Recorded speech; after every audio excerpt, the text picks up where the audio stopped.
여러분들 가운데 넘치시기를 축원합니다.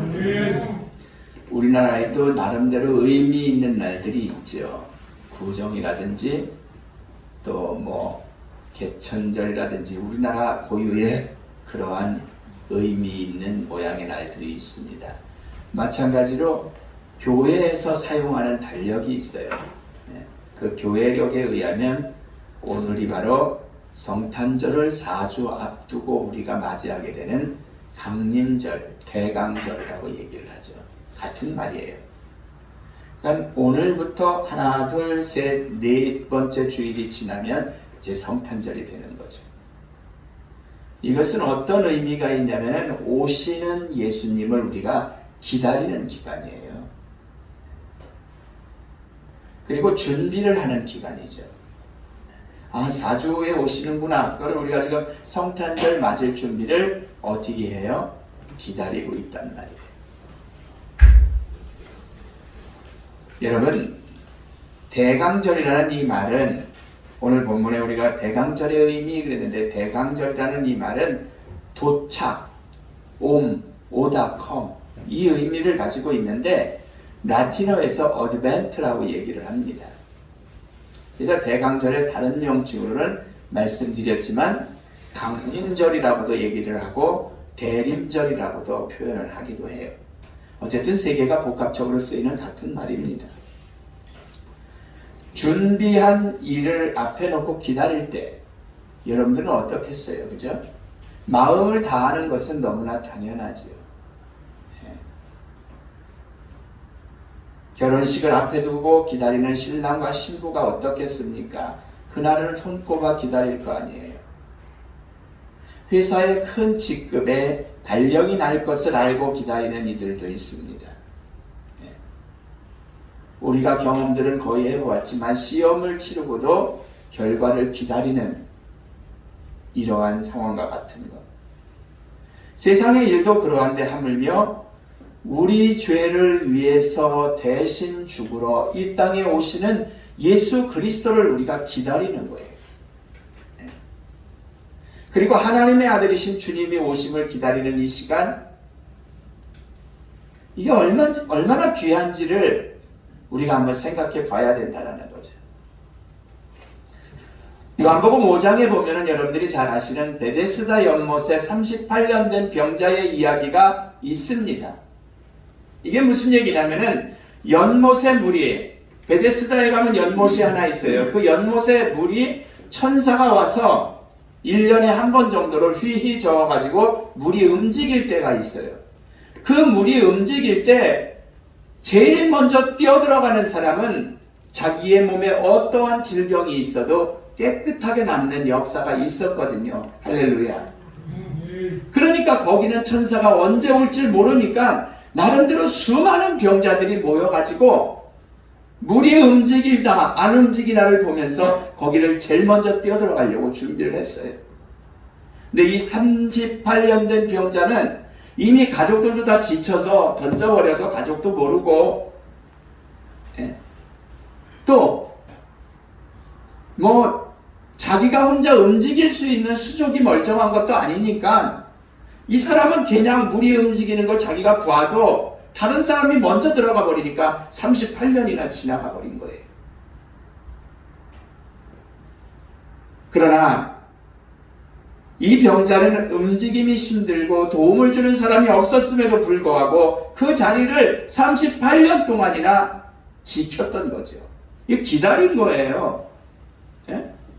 이번에 틀렸지만 내가 내년엔 어떻게 혹시라도 들어가지 않을까 기다리다 결국 38년이 지나가 버린 거죠. 그러한 그에게 주님은 직접 찾아가 주셔서 질병을 깨끗이 치유해 주신 줄로 믿습니다. 누가복음 2장에 보면은 시므온과 안나라는 사람이 있잖아요. 이들은 구세주가 올 것을 말씀 통해서 알았기 때문에 평생을 예수님 오실 것을 기다리며 산 사람들이 바로 이 안나와 시므온입니다. 그리고 나는 주님이 오실 것을 내 눈으로 보고 난 죽을 거야 라고 생각을 하면서 기다린 거죠. 주님을 뵙기 전에는 죽을 수 없다라고 버틴 사람들, 결국 이들은 아기 예수 주님을 뵙고 그 예수에게 축복을 하잖아요. 아주 모범적으로 대광절을 지킨 그러한 사람들이죠. 나이가 많습니다. 육체도 쇠하여졌습니다. 하지만 주님을 기다린 끝에 만난 사람들이 바로 시므온과 안나라는 사람이라는 거죠. 잘 기다린 거죠. 안나의 경우는 어떠했냐면 금식하면서 기도하면서 성전에서 생활하며 주님 오시기만 기다렸던 그러한 사람이죠. 주님은 아무에게나 오시는 자가 아니에요. 가난한 자에게 아름다운 소식을 전하게 하고 기다리는 자에게 어떻게? 오시는 분이시라는 거죠. 할렐루야. 주님을 기다린 가운데 맞이하면 오늘 본문의 말씀을 볼 때 나를 보내사 상한 마음이 상한 자를 고치신다라고 말씀해 주고 계십니다. 포로된 자에게 자유를, 그리고 또한 갇힌 자에게 노임을 선포하신다라고 말씀해 주고 있잖아요. 슬픈 자를 위로해 주신다 그랬어요. 누가? 주님이 이 땅에 오시면. 그러기에 사랑하는 성도 여러분, 앞에서 말씀을 드렸지만 12월 25일까지 4주 전에 대강절이 시작되며 기다린다라는 의미인 거죠. 주님 오실 거 기다리는 거예요, 그냥. 그러기에 이 기간은 몸과 마음을 다해서 신실하게 주님을 기다리는 절기가 되어야 할 줄로 믿습니다. 일본에 춘추전국 시대라고 일본이 있었었죠. 이 기간에는, 이 시대에는 천하를 주름잡던 3명의 인물이 있었습니다. 하나는 오다 노부나가라는 사람이고, 두 번째는 도요토미 히데요시라는 사람이고, 세 번째는 도쿠가와 이에야스라는 사람이 있었어요. 그런데 어느 날 현자가, 지혜로운 자지요, 선생님 같은 분이 그들에게 울지 않는 앵무새 하나를 3명에게 보여주면서 물었습니다.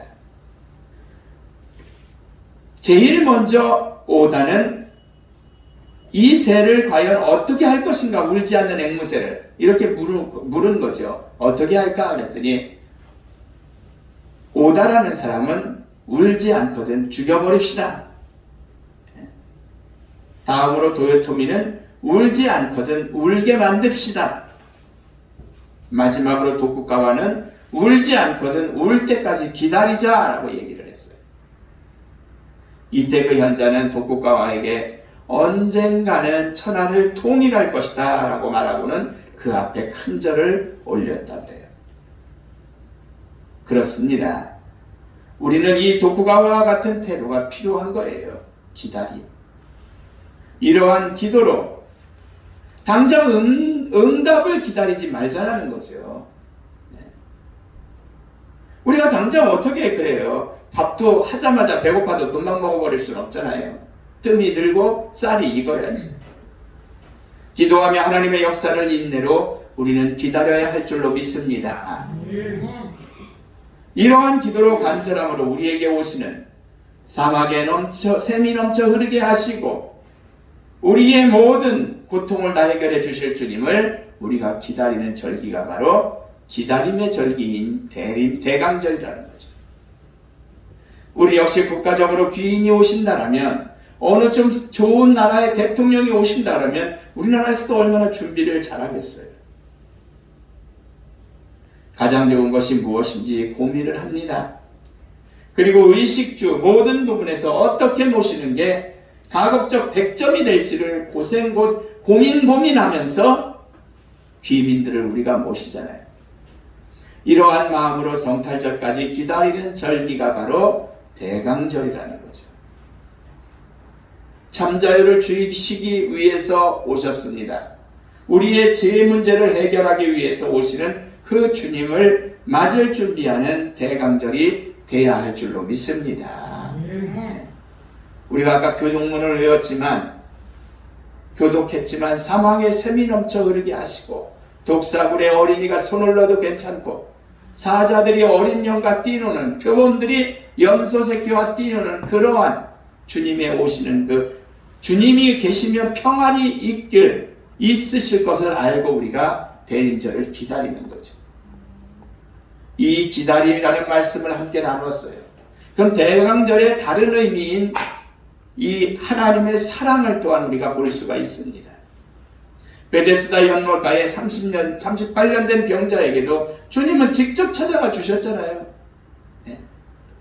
그리고 요한복음 3장 16절을 보면은 우리를 구원하기 위해서 예수 그리스도께서 이 땅에 오신 그 큰 사랑을 우리가 볼 수 있잖아요. 우리를 얼마나 사랑하시냐면 하나님은 당신의 외아들 독생자를 우리에게 주셨어요. 할렐루야. 그리고 그냥 주신 것이 아니라 우리의 죄를 대신하시려고 못에 박히죠, 창에 찔리죠, 십자가에 달리시죠, 면류관을 쓰시죠. 이런 큰 고통을 당하신 분이 예수 그리스도란 말이에요. 그런 예수님의 사랑을 베풀려고 이 땅에 주님은 오신 것이랍니다. 우리는 그를 믿기만 하면 구원받아 천국에 가서 영원히 살게 되는 줄로 믿습니다. 당신의 사랑하는 외아들까지 우리에게 주신 그 사랑이 얼마나 큰지를 여러분들 스스로가 한번 생각해 보시자고요. 이 세상 어느 누구도 무엇도 그처럼 큰 사랑을 베풀진 못해요. 주님이 오심을 결코 죽으러 오신 것이고 우리 죄를 대신하려 오신 것입니다. 결국 하나님의 큰 사랑, 이게 바로 대강절의 의미죠.